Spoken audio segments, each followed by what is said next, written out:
You ever notice how there are people making $100,000 a year and they still panic when their phone buzzes? They still check their bank account before buying groceries, still wait for payday, still feel that tiny wave of anxiety every Sunday night before work. And honestly, that messes with people.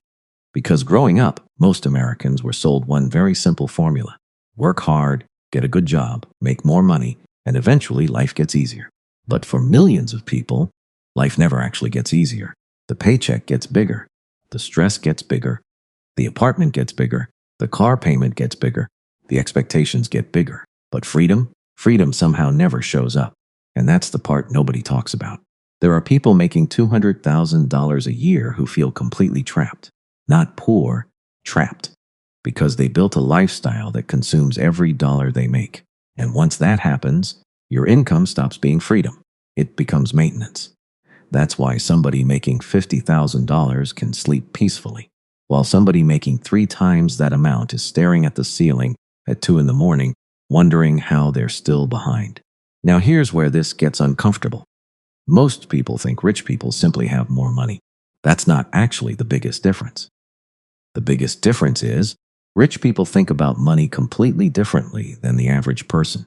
They think differently about debt, differently about time, differently about work, differently about risk, differently about ownership. And once you see it, you can't unsee it, because the average American is taught to survive financially.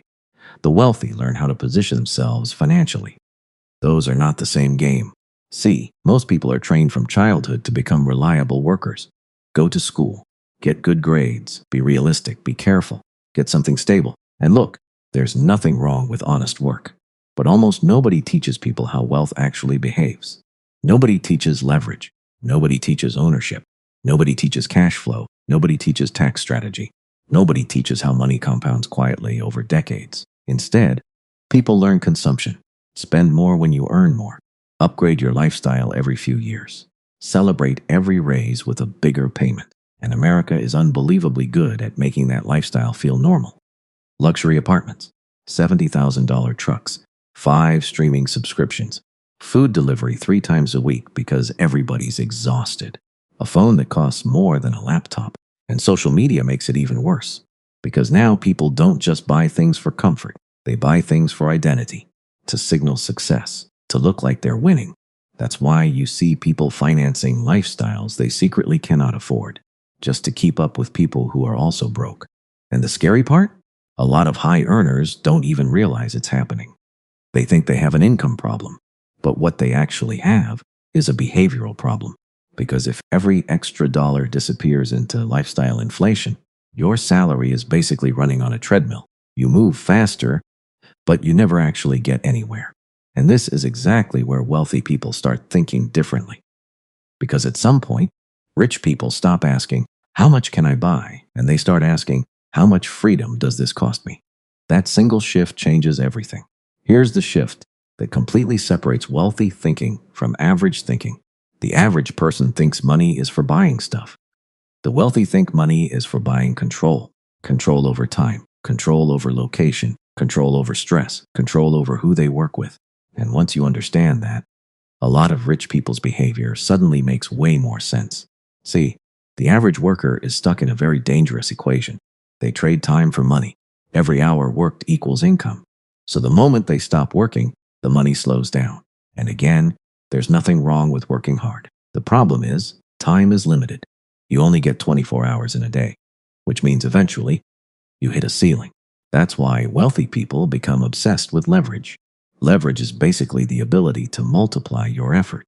Instead of 1 hour creating $1, 1 hour can create value over and over again. That's why rich people love things like businesses, investments, real estate, media, software, ownership. Those things can keep producing income even when the owner is asleep. Meanwhile, most workers are trapped in linear income. No work, no pay. And here's the crazy part. A lot of people making high salaries are actually some of the least free people financially, because their lifestyle depends on maintaining that exact income level every single month. Miss a few paychecks, and the whole system starts shaking. That's not wealth. That's dependency with nicer furniture. The wealthy also think about time horizons differently. Average financial thinking is usually short-term. How do I survive this month? How do I afford this payment? How do I make it to Friday? But wealthy people constantly think in years, sometimes decades. That's why they'll make decisions that look boring or even irrational to normal people. They'll invest consistently for 10 years instead of chasing quick wins. They'll live below their means long after they could afford not to. They'll buy assets before luxury. They delay visible success in exchange for permanent freedom later. And honestly, most people psychologically struggle with that because modern America trains people to prioritize immediate dopamine. Buy now, finance it, upgrade immediately. You deserve it. Everything is engineered to make patience feel painful. But wealth is usually built through delayed gratification, not because rich people are morally superior, but because compounding rewards patience aggressively. A person who invests consistently for 20 years can outperform somebody who earns twice as much but spends emotionally. That's the part people hate hearing. Income matters, but behavior matters more over time. And this is where debt enters the conversation, because average people and wealthy people use debt completely differently. Most average Americans use debt to consume cars, clothes, vacations, furniture, lifestyle upgrades, things that lose value almost immediately. And look, nobody's saying never enjoy your life. But wealthy people usually try to use debt strategically to acquire assets, businesses, real estate, investments, cash flow opportunities, things that ideally produce more money than the debt costs. That's a completely different mindset. One form of debt creates pressure. The other attempts to create leverage. Now, obviously, reckless leverage destroys people all the time. But the deeper point is psychological. The wealthy ask, will this purchase produce future cash flow? The average consumer asks, can I make the monthly payment? Those are radically different questions. And honestly, one of the biggest mindset shifts happens when people stop obsessing over income alone. Because wealthy people are not just focused on earning, they're focused on owning. Owning stocks, owning businesses, owning equity, owning intellectual property, owning distribution, owning systems. Because if you only sell your labor, you will always need another Monday morning. And the moment people truly understand that, they stop seeing money as something to spend and start seeing it as something to position strategically. Now, here's the part most people never fully realize. The financial game is not just mathematical, it's psychological.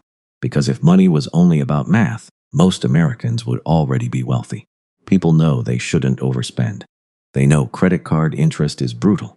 They know investing matters. So why do smart people still sabotage themselves financially? Because human beings are emotional creatures long before they are logical ones. Most spending is emotional, not practical, not rational, emotional. People buy things because they're stressed, because they're bored, because they feel behind in life, because they want validation, because they want to feel successful for 5 minutes. And modern consumer culture understands this perfectly. That's why almost every advertisement sells an identity, not a product. A truck commercial doesn't sell transportation, it sells masculinity. Luxury brands don't sell clothing, they sell status. Expensive apartments don't sell shelter. They sell the feeling that you finally made it. And social media poured gasoline on the entire thing. Because now everybody compares their real financial situation to somebody else's highlight reel. You see vacations, designer bags, perfect kitchens, luxury gyms, rooftop cocktails. And your brain quietly starts asking, am I falling behind? Even when you logically know it's fake. And this creates one of the most dangerous financial behaviors in America. Lifestyle inflation. The moment people earn more money, they immediately increase their cost of living. Better car, better apartment, more expensive hobbies, nicer vacations, more subscriptions, more convenience. And slowly, without realizing it, they eliminate their own financial breathing room. That's why some people get raises and somehow still feel broke 6 months later. Their expenses rose just as fast as their income, sometimes faster. And wealthy people understand something the average consumer often misses. Every recurring expense steals flexibility from your future. Every monthly payment becomes another thing you have to feed. Another reason you can't leave your job. Another reason you tolerate stress. Another reason you stay financially dependent. That's why truly wealthy people are often surprisingly careful about recurring costs. Not because they're cheap, because they value freedom more than appearances. And honestly, this is where a lot of people get fooled, because real wealth and fake wealth often look completely different. Fake wealth is loud. Designer logos, leased luxury cars, bottle service, constant upgrades. Trying to look financially important, real wealth is often quiet. Boring investments, paid off assets, cash reserves, ownership, patience. The millionaire next door probably doesn't look like a millionaire. Meanwhile, the person desperately trying to appear rich is often drowning in debt. And this creates a strange psychological trap in America. People spend money they don't have to impress people they don't even like, using social status systems designed by corporations trying to profit from insecurity. That's an exhausting way to live. Wealthy people eventually stop playing that game. They stop asking, "How do I look successful?" And they start asking, "How do I become financially unshakable?" That's a completely different mindset, because one mindset chases attention, the other chases peace. One builds appearances, the other builds leverage. And honestly, peace is probably the real luxury people are searching for anyway. Not the car, not the watch, not the penthouse apartment. People want the feeling that their life is under control, that they can breathe, that one emergency won't destroy them, that they're not trapped. And ironically, many wealthy people reach that peace precisely because they stopped trying to look wealthy in the first place. So what's the actual solution? Because most people watching this are not going to become billionaires. That's reality.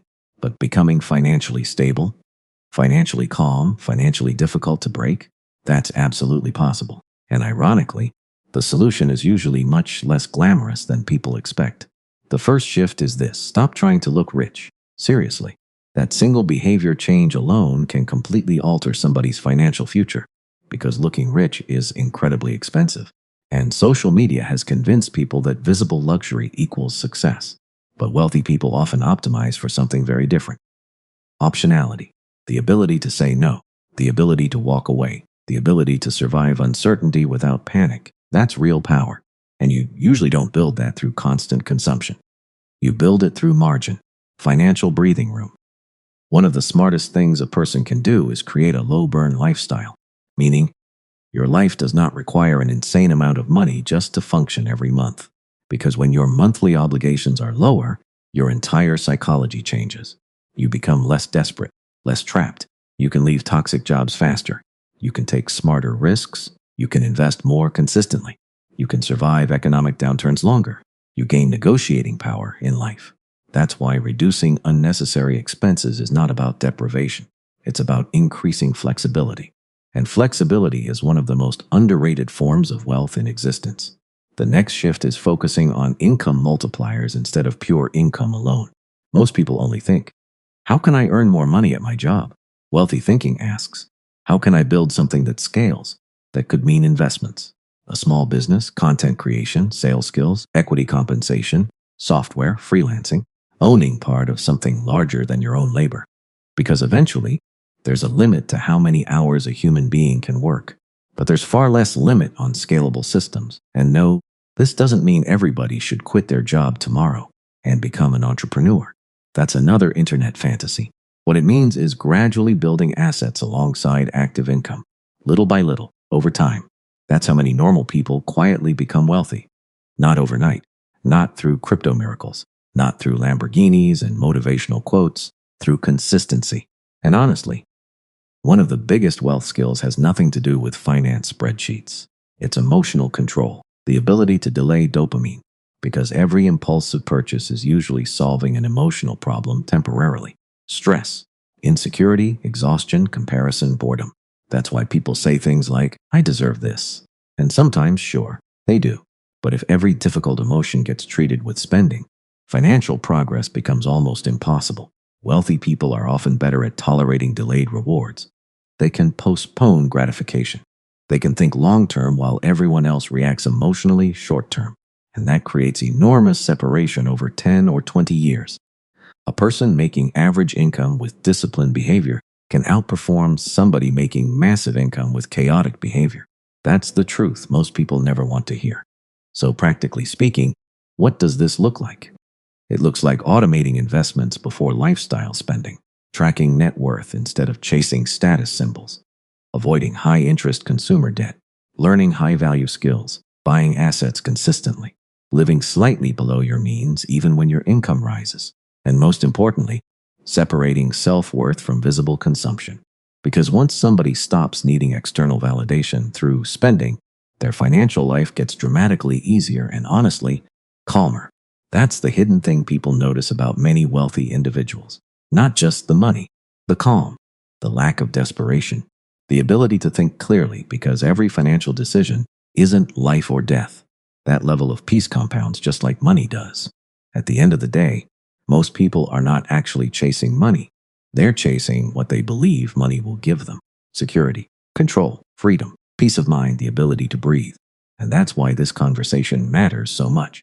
Because if somebody spends their entire life increasing income, but never changes their behavior, they can stay financially anxious forever. There are people making massive salaries who still feel one emergency away from disaster. And there are people with relatively modest incomes who sleep peacefully every night. That difference is rarely just income. It's mindset, it's habits, it's emotional control. It's understanding what actually matters. And honestly, one of the biggest financial scams in modern society is convincing people that looking wealthy is the same thing as being wealthy. It's not. One creates attention. The other creates freedom. Those are completely different outcomes. Because real wealth is not the car. It's not the watch. It's not the luxury apartment downtown. Real wealth is having options. It's being able to leave a toxic environment. It's surviving hard times without panic. It's not checking your bank account before buying groceries. It's having time with your family. It's waking up without constant financial dread sitting on your chest. That's wealth. And the people who achieve it usually stop playing the comparison game. They stop buying things purely for status. They stop trying to impress strangers. They stop treating every raise like permission to increase consumption. Instead, they start building quietly, investing quietly, owning quietly, living below their means quietly. And over time, that quiet discipline becomes very loud results. Because wealth compounds. But so do bad habits, so do payments, so does lifestyle inflation, so does financial stress. That's why small behavioral shifts matter more than people think. A few smarter decisions repeated consistently for 10 years can completely alter somebody's life trajectory.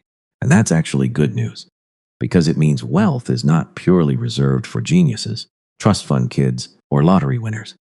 A lot of financial progress comes from psychological awareness, understanding the traps, understanding the incentives, understanding how consumer culture manipulates insecurity, and then choosing differently. Not perfectly, differently. Because nobody watching this is going to become financially free overnight. That's fantasy. But becoming stronger financially, more intentional, more difficult to control through fear and debt, that's realistic. And maybe that's the real goal. Not becoming flashy, not becoming internet rich, becoming unshakable. Because eventually, there comes a point where peace becomes more impressive than status. Freedom becomes more impressive than flexing. And ownership becomes more powerful than appearances. That's when somebody truly starts thinking differently about money. And honestly, that's when the game finally starts changing. If this video connected with you, comment below with one thing people spend money on mostly to look successful. And if you want more videos about wealth psychology, financial behavior, and the hidden rules money follows in modern America, subscribe to the channel. Because the biggest financial upgrade most people need isn't a higher paycheck. It's a different mindset.